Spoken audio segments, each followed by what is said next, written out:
WhatsApp everyone, कैसे हो आप सब। So I hope you all are fine. तो हम लोग अपने profit loss and discount chapter पे थे एंड उसके LOD2 के क्वेश्चंस कर रहे थे। सो टिल नाउ हम 36 तक ऑलरेडी कर चुके हैं। अब हम करने जा रहे हैं from question number 37। So let's read. A rickshaw dealer buys 30 rickshaws for 4,725. Of these, 8 are 4-seaters and the rest are 2-seaters. At what price must he sell the 4-seaters so that if he sells the 2-seaters at 3/4 of this price, he makes a profit of 40% on his outlay? तो देखो, question में बोला है कि एक rickshaw dealer था, ठीक है, जिसने 30 रिक्शाज को सेल किया। ओके, एंड 30 रिक्शाज में से जो उसके 8 थे, 8 रिक्शाज जो थे वो 4 व्हीलर्स थे, ठीक है, 4 सीटर सॉरी। एंड जो बाकी थे रेस्ट, मतलब 30 - 8 दैट इज़ 22 रिक्शाज जो थे वो 2 सीटर्स थे। करेक्ट। अब वो बोल रहा है at what price must he sell the 4 seaters, मतलब इसकी सेलिंग प्राइस पूछ रहा है कि जो ये 8 रिक्शाज थे जो कि 4 सीटर्स थे, इनकी सेलिंग प्राइस क्या होगी, so that if he sell the 2 seaters at 3/4 of this price. मतलब अगर वो 2 सीटर्स वाले रिक्शास अगर 3/4 अगर इसके प्राइस पे बेच देता है तो बताओ इसका प्राइस कितना होगा। तो मैं मान लेता हूँ कि जो उसने 4 सीटर्स रिक्शास जो हैं वो X रुपीज़ में बेचे थे, ठीक है, पर रिक्शा। एंड 22 सीटर्स कितने हो गए, फिर इसकी सेलिंग प्राइस हो गई 3/4 ऑफ X पर रिक्शा, ठीक है। एंड बोला है he makes a profit of 140% on his outlay. Okay, तो यहाँ पर देखो टोटल सेलिंग प्राइस कितनी हुई। 4 सीटर्स रिक्शा की प्राइस है X एंड 8 रिक्शा थे, तो total selling price is 8X plus 3/4X हो गया उसके प्राइस 2 सीटर्स के प्राइस, एंड कितने थे 22, तो प्लस 22 मल्टीप्लाइड बाय 3/4X। तो ये तो हो गई टोटल सेलिंग प्राइस। अब ये किसके इक्वल है, यहाँ पे हमें बोला कि हमें 40% का प्रॉफिट हुआ है एंड उसने ख़रीदा कितने में था। कॉस्ट प्राइस हमें दे रखी है 30 रिक्शाज की 4,725, करेक्ट। एंड प्रॉफिट है 40%, प्रॉफिट इज 40% इंटू 4,725। तो 40% इंटू 4,725 ये कितना हो गया 1,890, ठीक है। सो सेलिंग प्राइस कितनी हो जाएगी, profit plus 4,725 that is the cost price, 6,615 हो गई आपकी सेलिंग प्राइस। तो क्वेश्चन के अकॉर्डिंग हमारी सेलिंग प्राइस है ₹6,615, करेक्ट। एंड हमारे हिसाब से हमारी सेलिंग प्राइस कितनी है ये, तो हम इन दोनों को इक्वेट कर सकते हैं, बिल्कुल कर सकते हैं। सो इसको इक्वेट कर लेते हैं 6,615। तो अब इसे सॉल्व करते हैं, 2 × 2 2 × 11, so 8X plus 33X by 2 equals to 6,615। 2 LCM ले लिया, 16 + 33 आ जाएगा, तो 39 एंड 49X। सो x की वैल्यू कितनी आ जाएगी 6,615 मल्टीप्लाइड बाई 2 डिवाइडेड बाई 49। सो ये कितना आ जाएगा 6,615 इंटू 2 डिवाइडेड बाई 49। सो हमारे x की वैल्यू आ गई 270। मतलब जो 4 सीटर्स रिक्शा की प्राइस है वो एक्चुअली में कितनी है 270। एंड हमसे शायद यही पूछा था at what price must he sell the 4 seaters, ठीक है। तो यही हमसे पूछा था, तो यही हमारा आंसर आ गया option number B. Now question number 38। A flat and a piece of land were bought by two friends, Raghav and Sita respectively, at prices of rupees 2 lakh and rupees 2.2 lakhs. The price of the flat rises by 20% every year and that of land by 10% every year. After 2 years, they decided to exchange their possessions. What is the percentage gain of the gainer?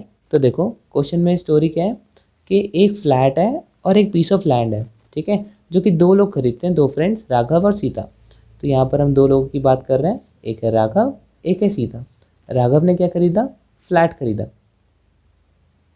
ठीक है, and Sita ने क्या खरीदा, सीता ने खरीदा land, ठीक है। And यहाँ पे बोला है at a price of 2 lakh and 2.2 lakhs, ठीक है। तो राघव ने कितने में खरीदा, उसकी कॉस्ट प्राइस कितनी लगी, मतलब इन्वेस्टमेंट या कॉस्ट प्राइस कुछ भी बोल लो, 2 लाख लगी, ठीक है। एंड सीता की कॉस्ट प्राइस कितनी लगी 2.2 लाख, मतलब 2,20,000। करेक्ट। अब आगे बोला है the price of the flat rises by 20% every year and that of land by 10% every year. ठीक है, तो फ्लैट के जो प्राइजेज हैं वो 20% से बढ़ते रहते हैं, ठीक है, हर साल। एंड जो लैंड के प्राइजेज हैं वो 10% से हर साल बढ़ते रहते हैं। तो अब वो बोल रहा है after 2 years they decide to exchange their possessions. तो हम इनकी वैल्यू आफ्टर 2 years निकालते हैं। तो इसके लिए हमें सक्सेसिव परसेंटेज का यूज़ करना होगा। सक्सेसिव परसेंटेज कैसे यूज़ करते हैं, आई होप आपको अभी तक पता चल गया होगा। We are doing LOD 2 questions, और अगर नहीं पता तो पहले आप LOD 1 को देख के आओ, मैंने उसमें अच्छे से एक्सप्लेन कर रखा है। ठीक है, सो यहाँ पर देखो हर साल 20% से बढ़ता है फ्लैट का रेट। ठीक है, तो पहले 2 लाख था, अभी मैं फ्लैट का बता रहा हूँ। ठीक है, तो 20% से बढ़ता है हर साल, तो मल्टीप्लाइड बाय 120% हो गया। करेक्ट, 20 प्लस कर देते हैं 100 में एंड उसका परसेंटेज मल्टीप्लाई कर देते हैं, तो ये 1 साल का हो गया। अब 2 साल का बोला है तो हम फिर से 120/100 से मल्टीप्लाई कर देंगे, तो ये हो गई हमारी न्यू वैल्यू 2 साल के बाद फ्लैट की। अब लैंड की कितनी वैल्यू हो गई, लैंड की पहले वैल्यू थी 2,20,000 एंड कितने से बढ़ रहा है 10% एवरी ईयर, तो 100 + 10 110% हम मल्टीप्लाई कर देंगे, तो ये 1 साल का हो गया। एंड 2 साल बाद के पूछा है तो 110 फिर से मल्टीप्लाई कर देंगे। ठीक है, तो ये हो गई हमारी new value of the flat and ये हो गया new value of the land. ठीक है, तो इसे सॉल्व करते हैं, 00 से 00 कैंसिल। ठीक है, and 12 × 12 is 144, × 2 is 288, so 288 and 1 2 3 zeros। तो फ्लैट की वैल्यू कितनी होगी 2 साल बाद, 2 लाख से 2,88,000। ठीक है, एंड लैंड की कितनी वैल्यू हो गई, 00 से 00 कैंसिल हो गया। 11 × 11 इज़ 121, × 22 × 11 1331 2662, तो कितनी वैल्यू हो गई 2662 एंड 00। तो लैंड की कितनी वैल्यू हो गई 2,20,000 से 2,66,200। ठीक है, अब आगे बोल रहा है वो क्वेश्चन में after 2 years they decided to exchange their possessions. तो मतलब राघव ने क्या किया, राघव ने अपना फ्लैट दे दिया सीता को एंड सीता ने अपनी लैंड दे दी राघव को। ठीक है, ये एक्सचेंज कर लिया। तो बताओ what is the percentage gain of the gainer, gainer का परसेंटेज गेन कितना था। तो यहाँ पर पहले बताओ गेन करेगा कौन, ऑफकोर्स सीता गेन करेगी, क्योंकि उसने 2,66,200 की चीज़ को 2,88,000 में सौदा कर दिया। ठीक है, तो उसने गेन कितने का किया, गेन हुआ 2,88,000 माइनस 2,66,200 का। करेक्ट, तो ये कितना आ जाएगा 21,800। करेक्ट, ये तो गेन हो गया, ये हो गया गेन। एंड हमसे पूछा था परसेंटेज गेन, तो परसेंटेज गेन भी निकाल लेते हैं। Percentage gain is gain upon किस पे गेन मिला है, सीता का ही गेन निकाल रहे हैं ना, तो उसी का ही हम कॉस्ट प्राइस देखेंगे, that is 2,66,200।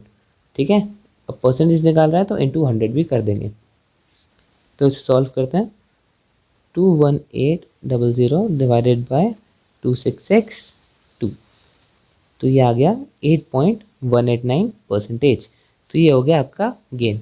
And option check करते हैं, ऑप्शन में 8.189 है नहीं, तो ऑप्शन नंबर डी हो गया, none of these is your answer. And इसका ध्यान रखना 7.56% इज योर ट्रैप। इसमें क्या किया इन लोगों ने, इसमें डिनोमिनेटर में उन्होंने उसका राघव का कॉस्ट प्राइस ले लिया था। ठीक है, सो 21,800 अगर आप डिवाइड करते, ये वाली इन्वेस्टमेंट अगर आप ले लेते हैं तो आपका आंसर आता 7.56%। ठीक है, तो ये ट्रैप आंसर है, तो इसका ध्यान रखना। एक्चुअल आंसर है 8.189%, जो कि ऑप्शन में है नहीं, तो option number D is your answer, none of the above. So that is it for the video. I hope आपके समझ में आया होगा। कोई भी प्रॉब्लम हो तो उसे कमेंट सेक्शन में पूछ लेना। एंड अगर वीडियो अच्छी लगी so do not forget to like, share and subscribe to our channel. And thank you so much for watching.